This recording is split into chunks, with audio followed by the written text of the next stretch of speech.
Rivals has been out for about a month now, and it came out with 33 different characters. And that's actually really good, because 33 is a massive number of characters to start off a game like this. But it also sparks the debate on which character is the best to use. Now, among the 33 characters, there are 3 different roles. We have Vanguards, which are pretty much tanks and can take a shit ton of damage. Then there's Strategists, who are basically support characters who can help support and heal their teammates. And last but not least, we have Duelists, whose main purpose is to get a bunch of kills and deal a bunch of damage. Now, these 3 roles are obviously super different, so there's no good way to compare like a Vanguard to a Duelist. So today what I'm going to be doing is ranking every single character and all of Rivals by their role. Now, to make this as fair as I possibly can, this isn't going to be opinion based. If I were to do it based off my own opinion, I would probably get grilled in the comments. Fuck no, baby! So instead, I'm going to be doing a bunch of research based off of websites and finding out who the best character is for each role. And the way I'm going to do this is by taking the 5 most reliable websites and averaging out each character's rating.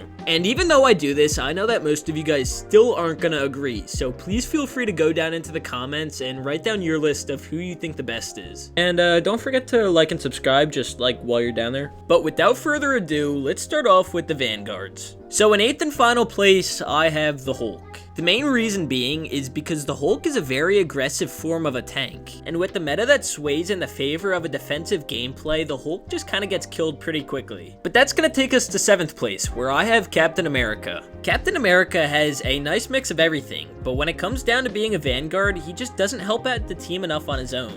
Instead, he's better off being paired with another Vanguard where he could basically just pester the shit out of the other team. Then in 6th place, we have Thor. Thor's abilities are pretty good, but his health is fairly low compared to the other Vanguards. Along with this, his limited movement makes it very easy for him to get stranded in fights. So as far as Vanguards go, he's just not very good. Next up, coming in 5th place for the Vanguards, we have Groot. Groot's abilities are really good because he's able to deal a ton of damage and he has really good defensive capabilities. He can also build walls which have the ability to deal damage to the other team. Overall, he's not bad, and we've kind of gotten into the point where the top 5 is somewhat interchangeable. Then, in 4th place, we have Venom. Venom is really good if you like dive tanks, because his ability to web swing and dive on the enemies deals a bunch of damage. The swing itself gives him really good mobility, plus he also has 800 health, so he's really strong. He's an overall solid character, but for our podium Vanguard finish, we're going to start it off in 3rd place with Magneto. Magneto is just a very consistent tank, and he's one of the best choices for a beginner player. He's mainly defensive, so he fits right in with the meta, and his shield has nothing to do with health because it's on a timer. He can literally block the strongest attack in the entire game without any downside.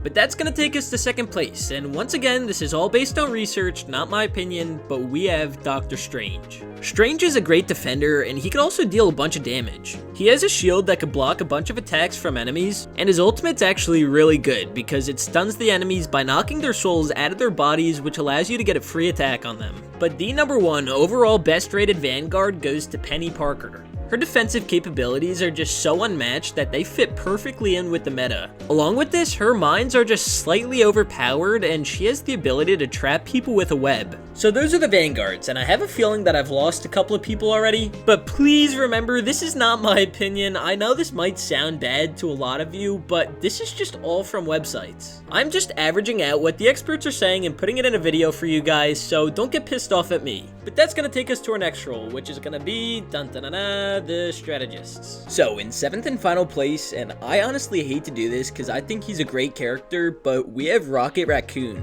From what I've gathered, people tend to think that his damage and healing output are very low. And once again, I really do not agree with this pick, but if it's what the experts think, then I guess I have to go with it. But that'll take us to 6th place, and this one's really gonna break hearts. It's everybody's favorite land shark, Jeff. Now, once again, I'm not a fan of this pick, but people are calling him way too simple.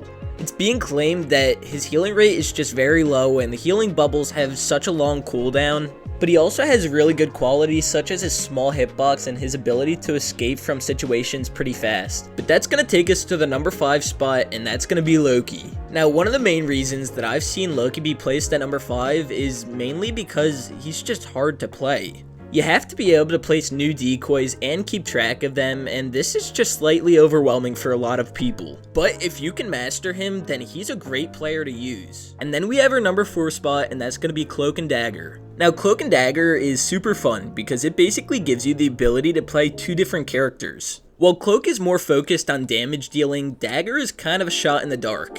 Dagger can both heal and do damage, but both are pretty low. And that's kind of the issue with her, is you gotta know when to heal and when to deal damage. But then, moving to our podium finish, in 3rd place we have Adam Warlock. Overall, he's a great healer, and he could deal a decent amount of damage. His ultimate has the ability to revive the entire team, which is just overpowered. I mean, his main attack can do 55 damage, and it could crit, which is just insane for a strategist. And although he's really good, he's not rated as well as the top 2, so in 2nd place we have Mantis. Mantis has the ability to either heal or give a damage buff to her teammates. She does this by using one of her 4 orbs, which she can also use to give herself a self boost. The orbs themselves are on a very short cooldown, and you can also recharge them if you hit a headshot. But that's going to leave one strategist left, so in 1st place for the strategist, we have Luna Snow. Luna Snow is just overall very powerful, with her 3-round burst able to heal 60 or deal 60 damage.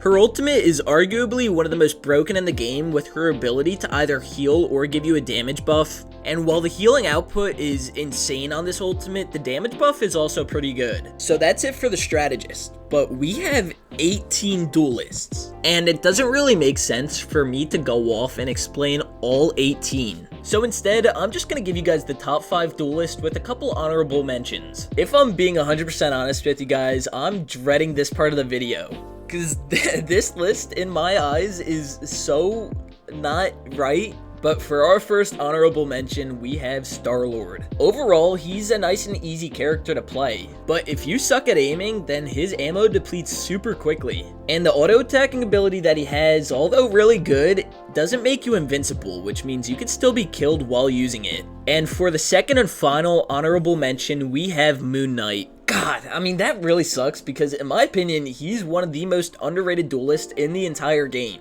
But one of the main issues with him is that his crescent darts are not hit scan. This means you have to be very accurate with your shots, but I still love him, so. Now, top 5 duelists. In 5th place, we have the Winter Soldier himself. He's one of the hardest characters in the game to learn, but he's one of the strongest offensive characters. From a medium to close range, he is arguably the best character in the game. And in 4th place, we have Psylocke. Psylocke is quick, she deals heavy damage, and has the ability to heal herself. She's a very hard character to play, with many websites rating her a 5 out of 5 on difficulty, but if you learn how to play her, then you're golden. Now that's going to take us to our podium finish, so in 3rd place we have Hawkeye. Hawkeye's great. He's the only character in the game with the ability to one-shot someone with a headshot. If you're good at aiming, then Hawkeye's going to be the best character in the game for you to use. That's going to take us to our 2nd place finish, so in 2nd place we have Iron Fist. He's one of, if not the strongest character in the game, with the ability to deal heavy damage and block oncoming attacks. And although he's not the easiest character to play, his movement's also pretty decent. And that's going to take us to the number 1 best duelist in all of Marvel Rivals, and that's going to be Hela. Once again guys, it's not my rating, so if you don't agree with that, please do not flame me.